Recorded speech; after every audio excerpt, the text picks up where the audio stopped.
El Espíritu sopla donde quiere, y aunque escuchas su sonido, no sabes de dónde viene ni para dónde va. Esto es lo que ocurre con aquellos que han nacido del Espíritu Santo de Dios.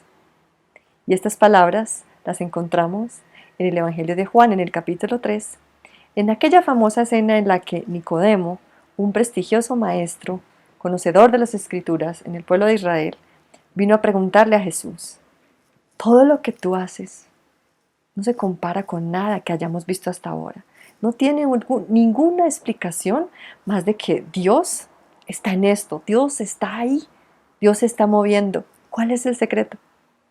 Entonces Jesús entra a explicarle a Nicodemo: mira, Nicodemo, si tú quieres ver el reino de Dios, si tú quieres entrar en el reino de Dios, si tú quieres ver lo que hace Dios y vivir en la presencia de Dios, necesitas nacer de nuevo, porque una cosa es la carne y otra cosa es el espíritu.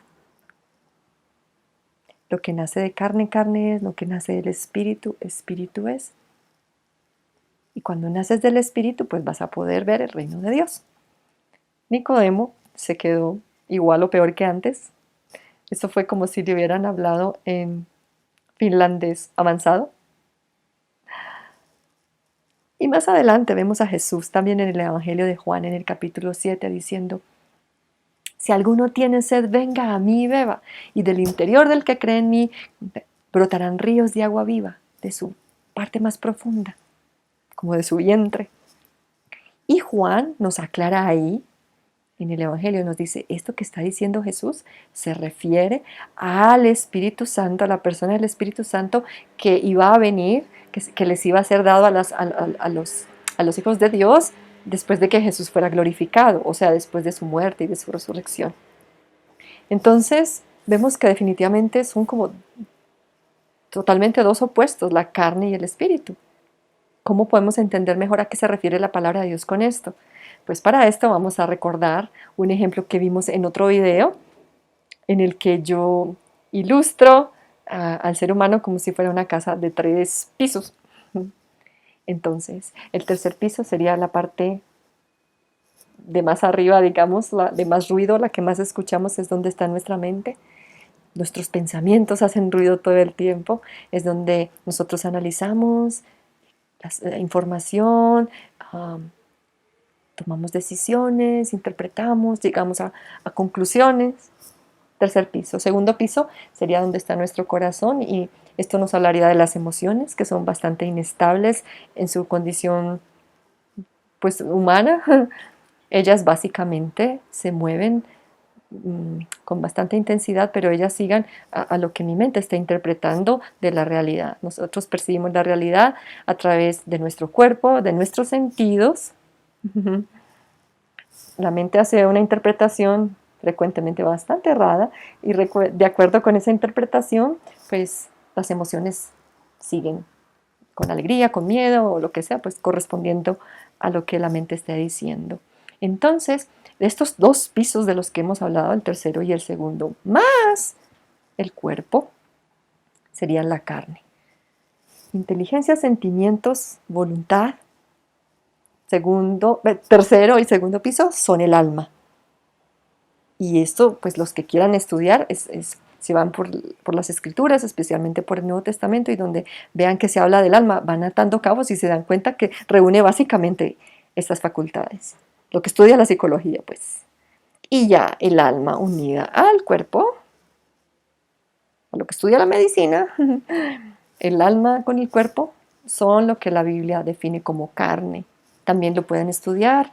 La palabra griega ahí, digamos, en el texto de Juan es sarx. Y si ustedes tienen una concordancia o Strongs, por ejemplo, entonces van mirando cuando habla de carne a qué se refiere, y básicamente en esta ilustración es lo que lo que les estoy mostrando. Tercer piso, segundo piso, cuerpo, esa es el alma. Y vemos que aquí queda olvidado, cuando estamos hablando del alma y de la carne, queda olvidado el espíritu, la parte más importante, el primer piso, el que diríamos que está aquí. O sea, en anatomía sería el estómago, pero esto no es anatomía, estamos en una ilustración didáctica, pues ahí está el espíritu, la parte más profunda de nuestro ser.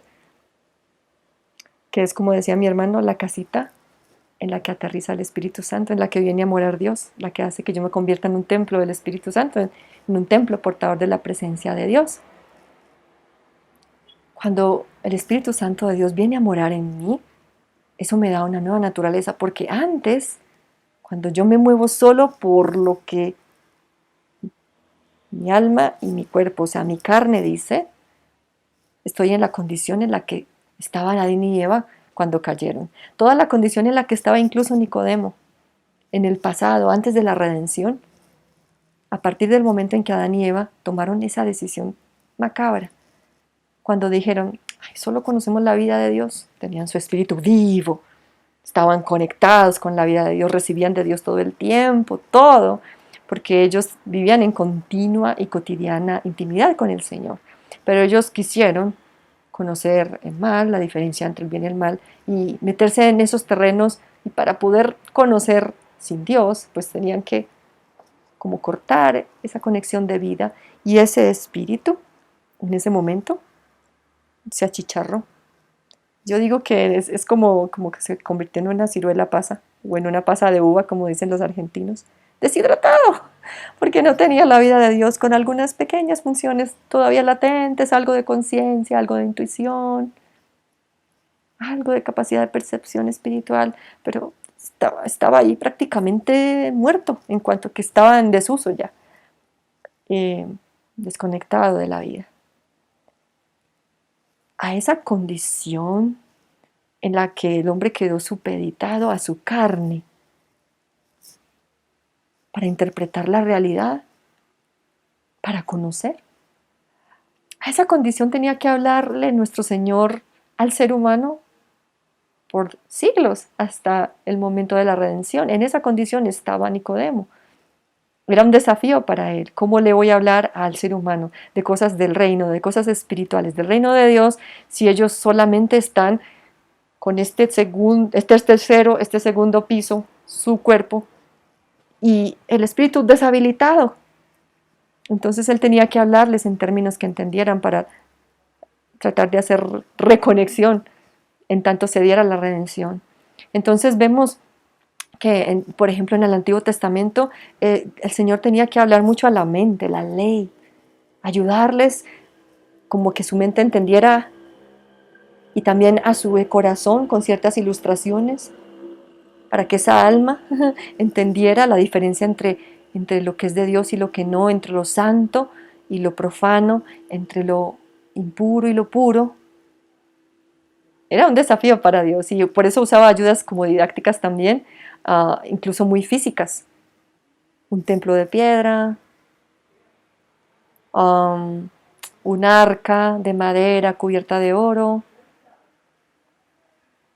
Antes de eso, la columna de nube o de fuego en la noche para guiar al pueblo de Israel cuando iban saliendo de Egipto. Eran ayudas muy visuales, porque el Señor necesitaba comunicarse con ellos en términos que pudieran entender hasta que pudiera venir el momento de la redención. Jesús es el único que logró cerrar esa brecha. Habíamos quedado separados de la presencia de Dios, de la vida de Dios, y nuestro pecado nos hacía reos de muerte. Jesús no vino a que la gente mala se volviera buena, porque eso era imposible. Jesús vino a hacer que los muertos vivieran, porque sin Dios, sin la vida de Dios en nuestro espíritu, estamos prácticamente muertos, no importa que respiremos y nos movamos. ¿Cuándo? Ese sacrificio de Jesús que Él hizo en la cruz del Calvario, donde Él murió nuestra muerte, pagó el precio, venció el pecado, venció la muerte, venció a las tinieblas, resucitó, nos sentó juntamente con Él en lugares celestiales, envió su Espíritu Santo para que viviera dentro de nosotros. Solo a partir de ahí nosotros recibimos la vida de Dios y empezamos a experimentar el poder de la resurrección de Jesucristo, que es el Espíritu de Dios en nosotros. Ese es el nuevo nacimiento.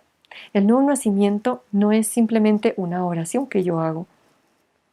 El nuevo nacimiento es ese momento en el que, mediante un sincero y total arrepentimiento, yo reconozco que viviendo de la carne, tercer piso, segundo piso, el cuerpo. Yo no la hago, no me da. Como decimos en mi país, siempre la estoy embarrando. Estoy pecando. Estoy viviendo en tinieblas, en oscuridad, lejos de la vida de Dios. Necesito al Señor, me arrepiento, pido perdón, vengo a Él y le entrego toda mi vida. Le entrego todo mi ser. Y decido que ya no voy a vivir yo, que yo ya acepto que Él venga a vivir en mí. Y que la vida que yo vaya a vivir en la carne, ya no la viva según la carne, sino según el Espíritu de Dios, viviendo y morando en mí.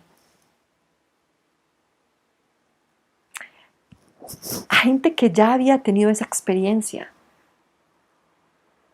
de decidir que, mira, toda esta carne, mejor dicho, ya muerta en la cruz con Cristo. Ahora yo vivo por el Espíritu, recibo la vida de Dios, recibo a Jesús en mi corazón, recibo la vida de Dios en mi espíritu y comienzo a que todo mi ser, ya este segundo piso y este tercero, esta carne ya no gobierna, sino el que gobierna es Él. Entonces ya me muevo en obediencia.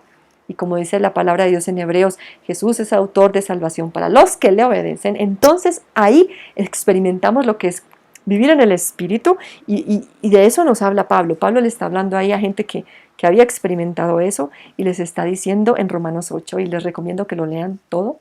En el versículo 14, por ejemplo, dice, todos los que son guiados por el Espíritu de Dios, estos son los hijos de Dios. Estos, que ya no están viviendo conforme a la carne, sino conforme al Espíritu. Espero que esta ilustración les haya sido de utilidad y nos abra camino para nuevos temas que vamos a ver más adelante, donde vamos a entender, por ejemplo, un poco más cómo reconocer la voz de Dios, las maneras como Dios nos habla, cómo caminar según esta nueva riqueza que tenemos, de que ya no vivo yo, sino que es Cristo quien vive en mí. Dios los bendiga.